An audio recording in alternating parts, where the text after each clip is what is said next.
open the window, han.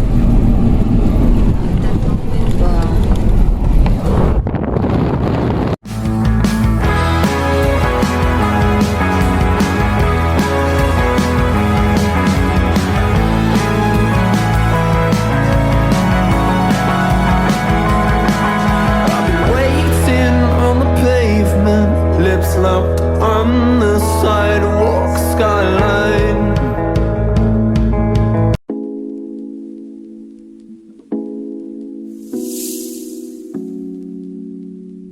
Isang marahas na adventure na naman po yung gagawin namin today. Kaya sobrang aga akong sinundo ng boyfriend ko. Dapat 5 AM aalis na kami. Pero malayo-layo pa kasi siya dito sa bahay ko. Kaya nag-travel pa siya mga almost approx 30 minutes din. So pagdating niya, chinek ko yung kapitbahay na supposedly kasama namin. Tulog pa. May hindi yata napagkasunduan that night. So hindi na sila sumama. Pero nag-go pa rin kami kasi talagang gustong-gusto na naming makapunta doon last Eid pa after Ramadan. Good morning! Today we are celebrating third day of Eid and we are going to Al Khaluf White Beach Sugar Dunes. Excited na ako kasi last time ko pang gusto pumunta doon kaso may trip siya. So ngayon inshallah matuloy at safe kami makarating doon. Wait namin yung aming kapitbahay pero nasutulog po silang dalawa. Hindi natuloy. So kami na lang. Time check, it is 5:38 AM. Ay, ito pala. Bagong install ang kanyang tab para madali na lang magkama sa GPS. So, sana gawin kami ni Lolo. Namin yung tent sa campsite para may magamit kami if in case. My homemade tea and my hopia obe. I like it. Always. Tunnel is coming. Every time we pass through this tunnel, gusto ko talagang nagvi-video kasi nakaka-amaze kung paano nila ito ginawa. Dalawang tunnel po yung madadaanan dito. In Philippines, they don't do tunnel. They will spoil the whole mountain over. This is more harder. We have mud. This is rock. Nag-stop muna kami dito para magpagas. Para may pang-reserve kami along the way. And then dito, merong mga sign ng camel crossing the road. So, be careful sa mga driver na dumadaan dito kasi may mga animals na biglang tatawid sa kalsada. Kaya, kailangan mag-ingat sa pagdadrive. And then, itong van, I think it is delivery van for mga bread. So, natakam ako, naalala ko, meron pa pala kami kape. Ito pala, makikita nyo na ang puti ng buhangin. Wow! Oh, don't open the window, han. Don't open. Wow. Sabi ko sa boyfriend ko, wag niyong buksan yung bintana, baka magsipasukan yung mga buhangin. Pero sobrang nakaka-amaze kasi talaga. From this area, makikita mo na talaga yung haba ng white sandbar. Sand dunes ba? 2 minutes away from destination. Pero dito sa palibot, puti na yung makikita mo. So exciting.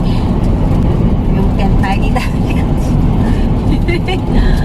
Puti na yung nadaanan namin. Excited na ako. After ng mga mapuputing buhangin na yun, mayroon ka ring makikitang mga sheeps, goats, camel along the way, tapos green ang paligid para kang sa ibang bansa. Parang na-imagine ko nga sa New Zealand.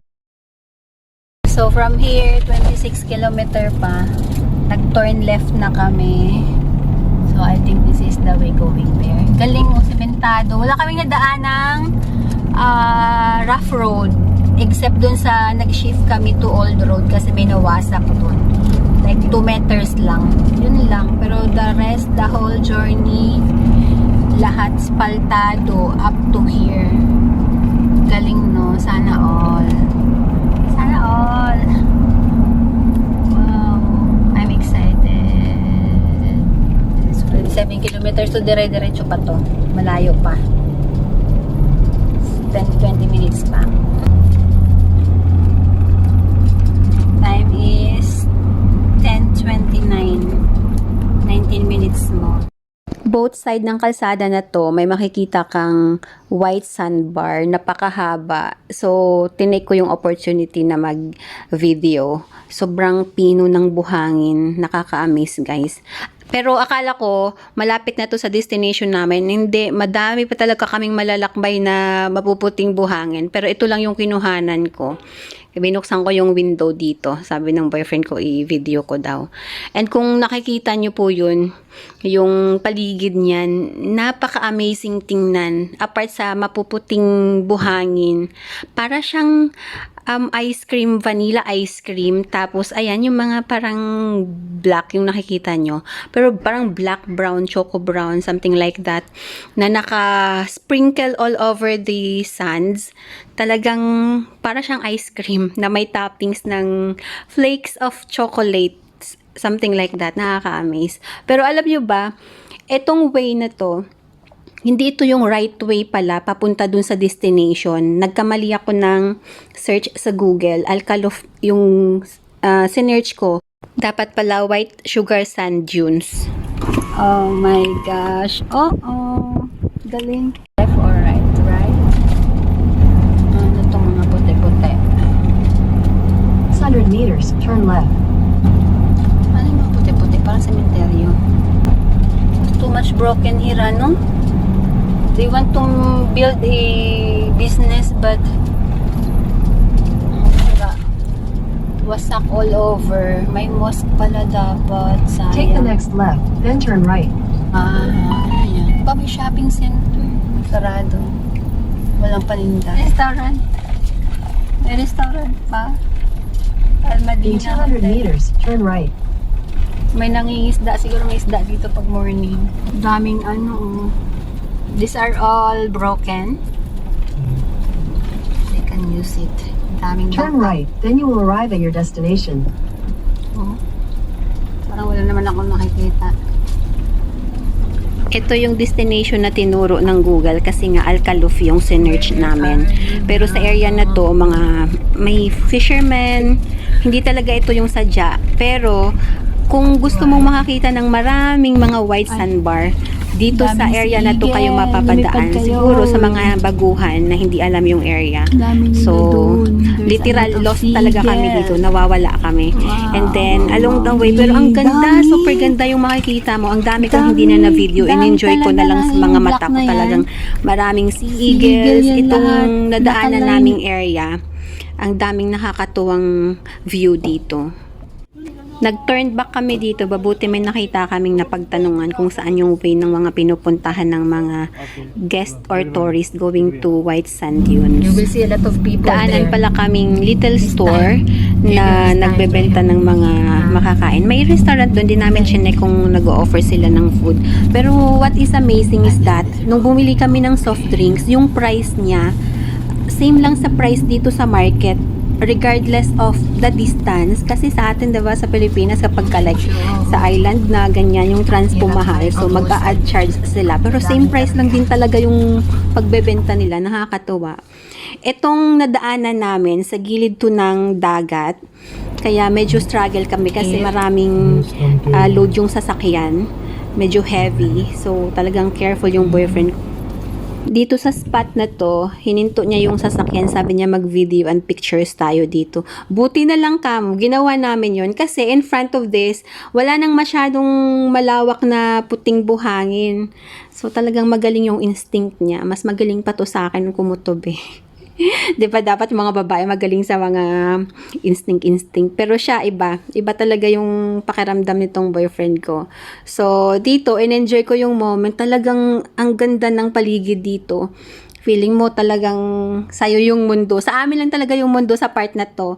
Ang ganda dito mag-camp. Advice ko lang sa mga pupunta, dapat pala winter time, taglamig.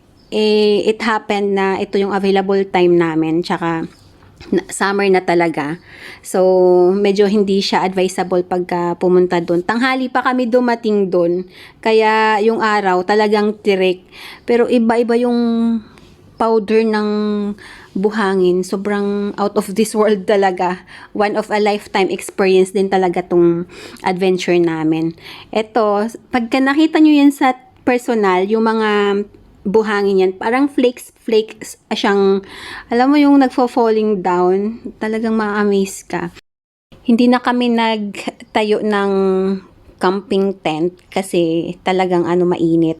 Ahead of this spot, merong bridge na ginagawa para I think makita yung top view. Pero 6 years in the making na daw to, sabi ng workers. Nagpicture-picture itong nasa clip dyan sa side na yan. Kasi doon kami nagluto for lunch. Inoffer nila yung kitchen. Hindi ko na video for the sake of privacy din nila. Maganda, may jacuzzi, may swimming pool. Pero free lang for us. Maganda yun pagka natapos na yung project. Talagang nearby beach lang siya. Tapos white sandbar pa. Tapos yung view, talagang super amazing. So after naming mag-lunch, nag-exit na kami dun sa area kasi alam naming malayo pa talaga. And then before the highway, dapat maliligo ako dito. Nag-freshen up lang yung boyfriend ko kasi inaantok na talaga siya sa pagdadrive. Delikado. So binasa niya yung mukha niya. Super init sa area nito. Before kami maka-exit sa pinaka-highway, sobrang haba ng open space na desert lang talaga. Walang makikita ni kahit isang tao. Kahit tumakbo ka ng naked. Sa area, wala makakita talaga. Sa sobrang tahimik. Car is agay, you have to do car wash. After freshen up, may nadaanan kaming shop na pwedeng magdagdag ng hangin sa gulong kasi lahat ng gulong binawasan niya ng hangin when we stuck up for a while doon sa buhangin malapit sa dagat. So buti na lang magaling tong magsolusyon yung boyfriend ko sa mga bagay-bagay. Another bucket list check, and thanks God for this wonderful journey.